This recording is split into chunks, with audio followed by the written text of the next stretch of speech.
Hey everybody, it's Pittsburgh Pat. I'm here with Colin. How are you, Colin? What's going on today? I'm well. How are you doing? Everything's pretty good, man. So we've been playing Evil Spelljammer together, huh? I love it. You get to play characters I usually don't get to play in Adventure League because we have to be real nicey nice in Adventure League. Yeah, no, there's a bit of fun of being able to be that just evil for change. Yeah, just do what you want to do whenever you want to do it kind of thing instead of having to, you know, play by the rules.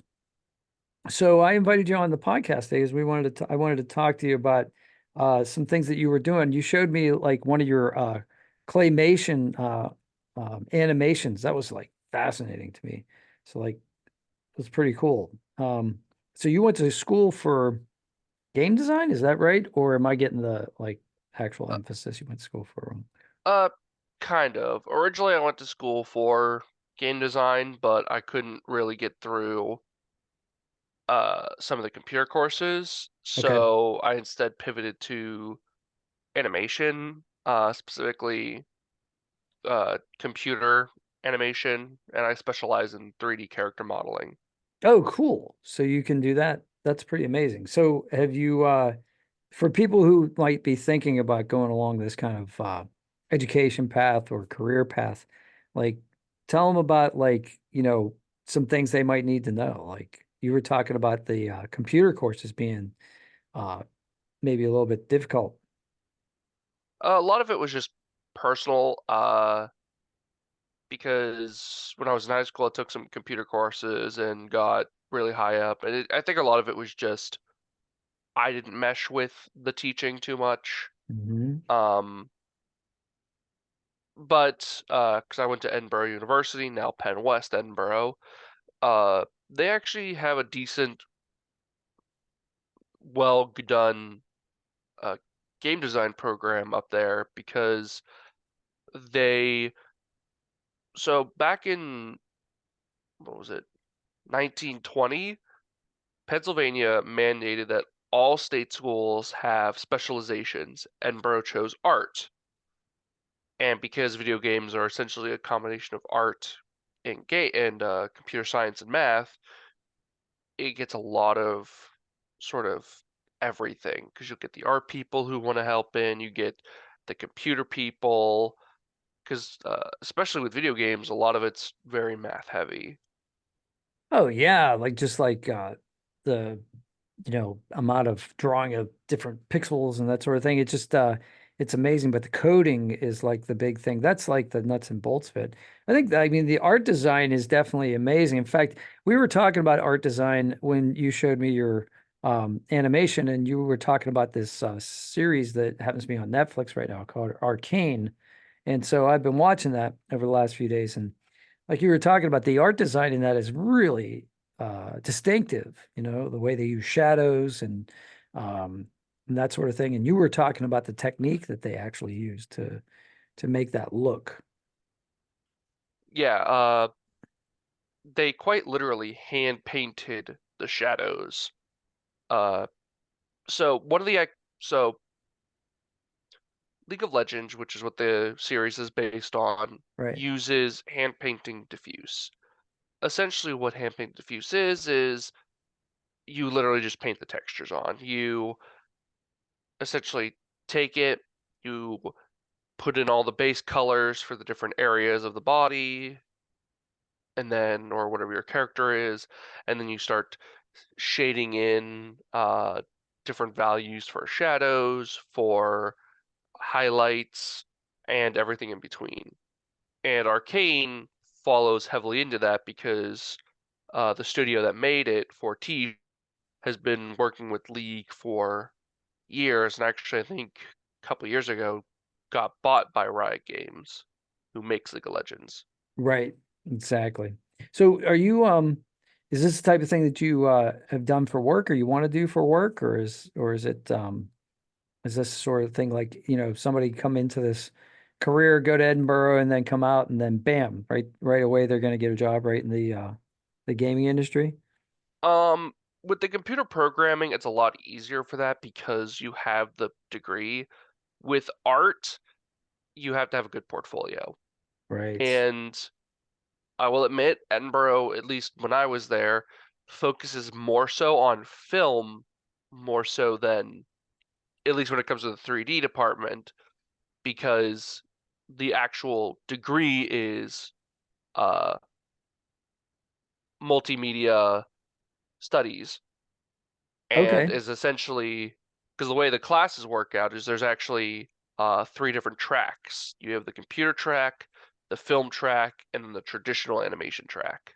Ah, okay. And these traditional animation be like actually like drawing individual panels or cells and then Yeah, putting that together like that. Gotcha. So hand yeah, drawn. it's all hand drawn, or uses because we do actually have a class for that, things like puppeteering programs, like what you would see in uh especially a lot of kids cartoons. A lot of kids cartoons, to save on money, they do something called vector art, Okay. where essentially you'll create all of the various pieces of like what the character will be doing during an animation, and then during each frame you will switch it out. Uh, Probably one of the most iconic ones that I mostly aware of is the was it the 2010 or something reboot for the My Little Pony series.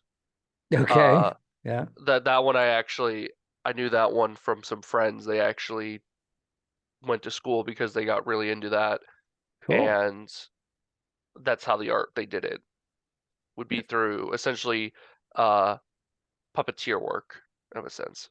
Gotcha. Gotcha. Pretty cool. So the other thing I wanted to ask you about today was uh the dun when you approach Dungeons and Dragons or other kind of role-playing games, like because I do this as well as a dungeon master, like where do you get your ideas from? Like what are your main sources of like inspiration? So a lot of it is honestly from other games. Uh, as an artist, I actually had a professor who, it's a very good quote in my opinion, is a good artist borrows, a great artist steals and makes it their own. Okay. Uh, because realistically, most, at least when it comes to artistic and story and stuff, a lot of that doesn't really or none of it's new. It's not these grand new ideas. They're usually just iterations on an iteration. Uh, and they get so changed that it seems original, but a lot of times there's still that underlying basic premise. But when it comes to D&D, I'll take concepts from other games or even older editions and try and implement them in a way similar to uh, how other games work. Yeah, I noticed that like when as a player in one of your games, it's really awesome because you like the last two sessions that we had, they were we were in combat. So it was like but it was really neat because it wasn't just like, okay, roll your turn, okay, and then okay, roll for damage, okay, next, like it was you had like these vivid descriptions. There were you put a lot of things in the environment that we could interact with. It wasn't just like, okay, you've got your basic starter equipment and that's what you're gonna, so you're gonna keep on rolling that swing your sword, hit, swing your sword, miss, swing your sword, roll for damage kind of thing. There were other things in the environment that we were able to interact with and use. And in fact, like the last session, we were able to make our own like makeshift bombs and things of that nature. And you were really good at on the fly kind of adapting the rules in order to make those sorts of things happen. And that showed me that you have a lot of experience with like impromptu thinking and a good stable of ideas. Like you have a, a large pantheon of ideas to like draw from and then pull out. And so I thought that was pretty cool. And that's, a lot of stuff that I try to do too. Yeah, for a lot of that, a lot of it is just practice. Yeah. Uh, because something that I've learned is that preparing too much can be very just not great because if you prepare too much, then you have if something goes off the rails, then you have to scramble to get something together, especially if you're very good at, or very relying on the prep. Probably one of the most iconic versions that I did with this is with my friend group. This was the first campaign I ran. It was sort of an Eberron-esque Hmm. world, so the like magical technology. A little bit of Uh, steampunk kind of. yeah, and they were on a train, and I had one player who was like, "All right, this is what I'm gonna do. I'm going to turn invisible, get onto the top of the train, go to the front, barely make a dex save to not get flung off the train, and then use Eldritch Blast to literally melt the core of the train, derailing the entire thing. He quite literally derailed my campaign. That is so funny because we talk about this in D&D a lot. We talk about the sandbox and the railroad, right? So, sandbox is you can do anything you want. But that's really hard to prepare for. And railroad is when you prepare a story and then the DM tries to keep the players on the tracks. Like, no, no, no, you have to go to this town next and you have to meet with this person. And then that person gives you a quest, which you must do immediately. And they're trying to like a writer, Mm, telling a story, like guide the audience through it. But that's not what D&D, well, that can be D&D, but that's not the D&D that I want to play. There's a balance between the two, right? But that's funny that you mentioned the railroad. I would love to play that. I remember you brought that up on the Discord about like who wants to be on a railroad. That sounds like a lot of fun. A kind of Murder on the Orient Express or a Snowpiercer kind of idea. yeah, I think there's actually I think there were a couple of adventure modules, I think both official and fan made that do that, because I know there's keys from the Golden Vault. I haven't really played any of them, but they do seem interesting just for because that's another thing I'll do too, is I also modify modules and make them Yes. like for example, one version I have is that I have currently my players trying to steal an item aboard a ship. However, what they don't know is that when they activate the item in some way, either because someone was following them and activates or not, the entire place turns into sort of a aberrant ridden landscape. And a lot of that was actually inspired by what happens in I believe it is the first or third dungeon of the Golden Keys. Yeah, I'm with you there. In Adventure League, what happens is there are certain modules that we're supposed to run, right? So they're official modules. A lot of times they're either out of the books or they're kind of go along with the books. So one I ran that was like basically set in the Tomb of Annihilation, um, kind of land of Cholt, right? So Cholt is this tropical island, and it's got dinosaurs. And I'm reading this module, and the module is about, yeah, you leave the main city of Cholt and you go to this pit, and there's abyssinial plane has crossed over into the material plane. So there's devils, and you're going to fight these devils. And I'm like, well, that's cool, but we're on Schultz. I want some dinosaurs, right? So, as the DM, I decided, well, before they have their main quest, they're going to have to trek overland and they're going to encounter some dinosaurs. And so, because I basically what I like to do is kind of think of it from the player's perspective. What would I want to see? You know, like what would I want to do as a character playing this game, right? Do I really want to like count how many camping supplies I have?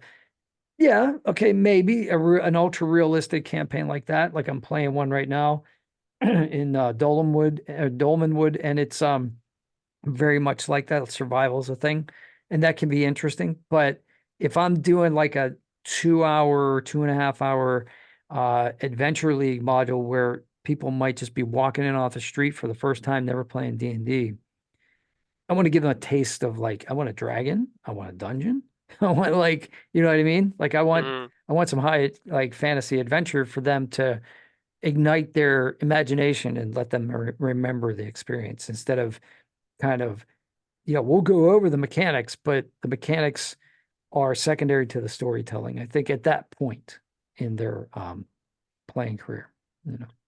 yeah, that's sort of going back to the game design. That is a big thing, and I think why Dungeons and Dragon adds so much difference is because they know that different types of games can be played. So you can run like just an absolute adventure, high seas, whatever, or you could have you just escape prison and you have to survive out in the wilderness without getting caught, or um, and you gotta be careful because there's exhaustion, which can, overall make your experience worse. But it depends on what kind of game you want to design. And Sure. it's kind of like how a lot of open source programs can work sometimes, where it's like, here is like all of the rules, but if you select like 5 or 6 of them, now you have a whole like, survival adventure game, like some like the forest or any of those sorts of crafting adventure games. Yeah, it makes sense. I mean, there's just the other day I was watching a video about exhaustion or lack of sleep, like players that don't want to sleep, and making like constitution saving throws in order to see if it affects if they get a level of exhaustion. So the first night of sleep, I thought this worked out really well. So the suggestion was the first night of sleep is like a DC 10. So you make a DC 10 con, saving throw. Yeah, because in real life, we've all pulled all-nighters before, right? We've done it. It's not the best thing for us to do, but if you have a high constitution, maybe you can do that with minimal effects. But the second night, it goes up by 5. So now it's a DC 15. And then if you try to do it 3 nights in a row, it's a DC 20. And then 4 is 25, and then basically it becomes impossible after that because I've never stayed up for 4 nights in a row. I hope nobody, I don't know. Have you ever done that? I hope nobody's ever done that. But I know some people, not personally, but I do know of certain careers where they do have to stay up for multiple nights because of just the sheer uh kind of work it is. But like, it's usually under very specific circumstances. sure, sure. Like being on board a ship or something in a Well, I was storm gonna or say something like, military yeah, or yeah, people in very like oil rigs and stuff yeah, exactly. where there's like emergencies or something. Yeah, yeah, it's not good to sleep through emergencies. But yeah, that sort of thing you can train for that to a certain degree, I think. But if you just have a character who just decides that they're not going to sleep, they're going to stay up on watch all night, you know, it's I like the mechanic of I like the idea of all these different people are out there trying to like figure out these mechanics, and sometimes it's a lot of fun to play with those ideas. Like you said, it's great artists steal the idea, right? But they make it their own. So if you do that, you make a situation where maybe the vision of the jailbreak and running through the jungle trying not to get discovered, that could be a situation where you have to stay awake. The dogs are after you, or the guard drakes, or whatever they have, like, harassing you, hounding you, that's gonna keep you like one step ahead. But yeah, I think that, like you said, there's a large arena of possible stories that can be told, and and I appreciate what you're doing with our group because it's been a lot of fun to explore these kinds of I don't know, we had a lot of deception in this last one, and your characters stood out, like your commandant, like even like the little bit of an accent that you gave him, and the fact that like when Victor's character was injured, he came up and like smacked him where he was injured, and it had a very military feel to it. It was I thought that was really well done. Yeah, that some of those are just various archetypes that I've seen in films and other games. Uh But like I said, just sort of making it your own is a very big uh, element of it, and it also just depends on sort of who your audience is too. I mean, probably one of the best games that come out in a lot of recent history is Baldur's Gate 3, or especially last year. And though it does use a lot of the 5e system, there are also a lot of other things that it drastically changes. Uh, I would say because there's no, as far as I'm aware, exhaustion system, and each of the main characters or the origin characters all also have unique uh, gimmicks to them too. Uh, so in the Descent into Avernus campaign, there are these things called infernal machines or infernal engines, basically Mad Max style vehicles, and they run on soul coins, which are essentially condensed soul energy. And you actually can get a character in the game who can use soul coins to boost themselves because they have an infernal engine for a heart. Right, right. Yeah, that's actually one of the DMs in Adventure League is going through Avernus right now, and I think he's on episode 11. Yeah, that's a fun campaign, and he's got soul coins and that whole system of it's another economy basically. Instead of gold pieces, they're collecting soul coins for particular missions and to supplement certain abilities. Some of their characters can do that, some others can't, but they can barter them. So yeah, I think Baldur's Gate 3 has been influential in a lot of ways. I think it's brought a lot of people to D&D from the game, from the video game side of it, but it's also informed D&D on some ways to do things a little bit better. And like the shove, mechanic, right? So like you swing at somebody with your sword, but as a bonus action, you shove them back 5 feet, right? So that kind of, or you shove them over a cliff. Um, that sort Or you of, just throw them. yeah, or you can, yeah, right, if you're big. So yeah, that sort of thing has come up at the table since that game has come out. And I like it because it makes for creative combat. And one of the things about D&D that can be at the table that can be a drag sometimes is how long it takes to do a turn of combat, especially at higher levels, because you got a fighter that has second wind and three bonus action, I mean, like three actions and then, or three attacks, a bonus action, and then you've got spellcasters that can do multiple things. It's really, I think the idea of trying to balance that is, and then, a lot of that has to do with party size too.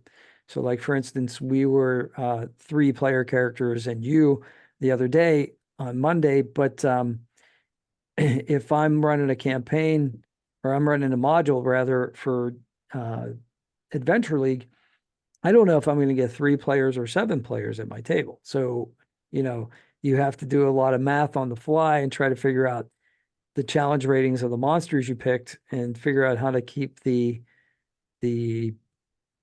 game balanced enough that it's challenging, but not so much that you TPK or, these newbies that are coming into the to figure out how to play. You don't necessarily want to kill them at their first table. Not unless Um, it's like in a super epic way.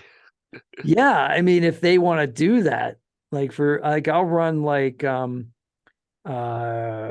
of the Dragon Queen, and the first thing you do is you run to save this town that's on fire, and there's a an adult blue dragon who's attacking the tower, right?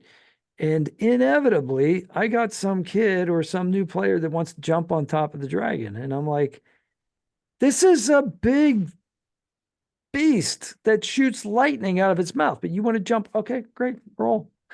You know, we'll see what happens. But yeah, it's fun. It's fun that they try to explore like the most crazy thing that you wouldn't do in real life, because that's one of the other things I like about D&D is it gives you a license to be somebody you're not, you know. Mm-hmm. But So, yeah, sort of going back to the game design elements though. mhm. So yeah, it really just depends on what you're going for and what you want to build. Uh, and what kind of a system you want. Because D&D is a very flexible system, but as you were sort of saying earlier, the combat can be very simplistic. It's essentially roll, hit your die on a fundamental math level. But then you get games like Rogue Trader, especially with the new Rogue Trader that just came out a few months ago, same year as Baldur's Gate 3. Rogue Trader has a lot more uh, combat mechanics. Uh, Most notably, at least what I've been able to read through, there are different ways of sort of having stances, or at least different ways of sort of having melee combat Hmm. be dealt with. Uh, the way you take damage is different because instead of it just being roll to hit the AC, there are damage thresholds.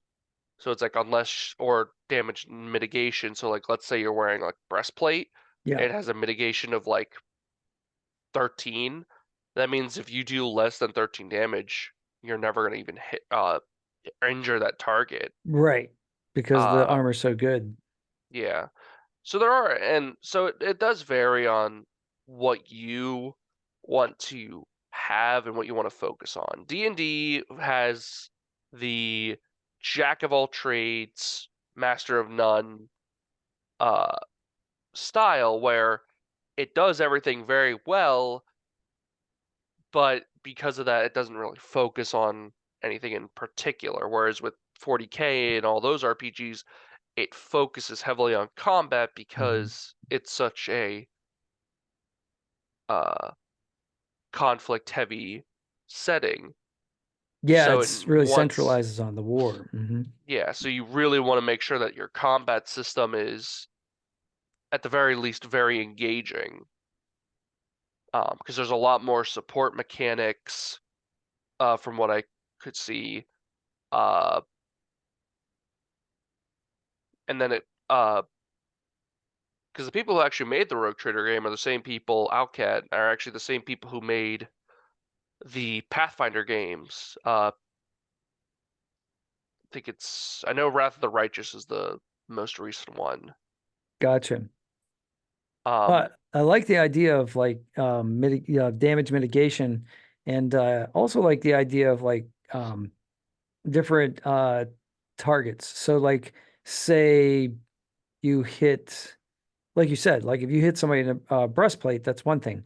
If they're just wearing a shin guard, or they're not wearing any armor on their legs, why would their AC, you know what I mean? Like what the AC might be different, or definitely the damage like that you could cause could be different. And that's why I allow players to like kind of describe to me. I'm like, okay, what are you trying to do?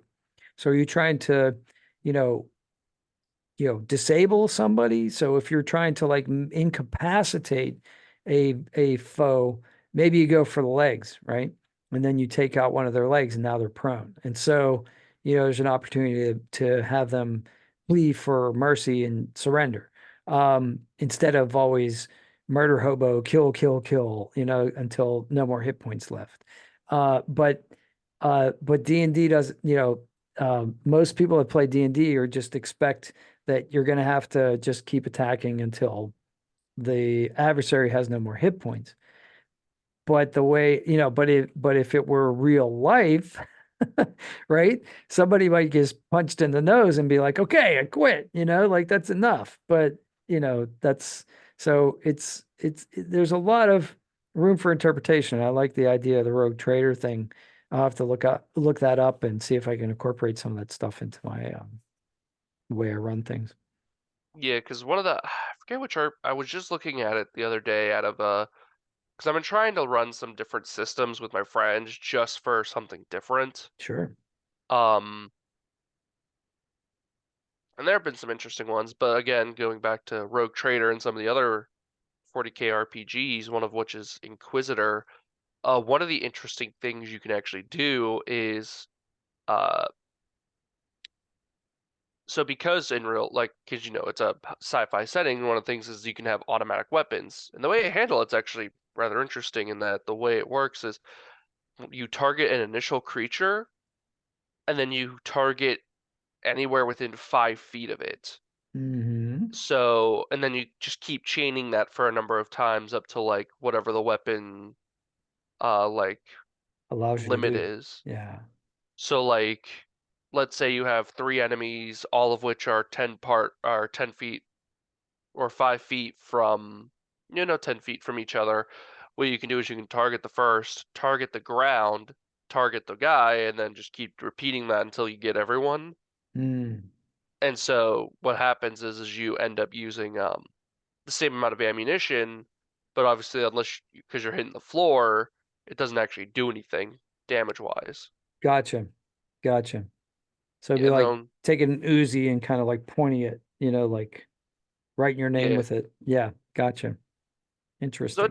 does do some really interesting stuff. And then even the old Fallout series has a lot of that sort of Fallout 1 and 2 have a lot of those similar mechanics because they probably are heavily inspired by tabletop RPGs. Yeah, sure. In fact, like if you like the early form of VATS, where you basically like, you see a rad scorpion, you can go for the eyes, you can go for the stinger, you can go for the claws, you can shoot, and then different creatures have different vulnerabilities. Like I know in Fallout New Vegas and 3, like if feral ghouls are they run at you really fast, right? Hmm. So if you shoot their legs, well, they can't run. So you can just disable them. And so if you got a bunch of them, you just target each one of their legs, and then they're crawling on the ground towards you, and you can just walk away, or you can give them a kill shot. But yeah, but like what was the one? Meyer lurks, I think. Like you had to hit him basically in the face. And Yeah, every yeah, they had a high damage threshold because of their armor, but if you shot them in the face, they took normal damage. exactly. Yeah, Exactly. same. Yeah, Fallout 4 actually even furthered that up with the ghouls, where you can actually blow off their legs and stuff while they're alive. Hmm. So they'll actually start crawling towards you, which is really creepy. Yeah, it is. It gives it that zombie feel that, the single-minded zombie that just keeps on attacking. And it gives it a context because you know, that's the thing. Like if you attack well, this will happen sometimes in Fallout, but like if you attack like a Brahmin, like they're not always going to attack you back. Sometimes they'll just run away, because that's their animal instinct, to do that and not just keep attacking until they're dead. But yeah, so I don't know that it's interesting that like um some games are designed to try to approximate reality, and others are just like shooting galleries. But because there's nothing wrong with that. There's a lot of fun with to have with the Grim Reaper sprint, where you just like boom boom boom boom boom boom boom and just go through and attack everything. Like that's a fun way to play an arcade game for sure. um Yeah, it all just sort of depends on what you want to be like your main focus. exactly. All right, Yeah. well, yeah, it's been great. Thanks for coming on the podcast, and we'll looking forward to what you got next for us next time we get together. So, All is right, awesome. there anything else you want to say before we go? No, but just thank you for having me on here. All right, cool. All right, everybody. I'll see you on the next one. Take care. Have a good day.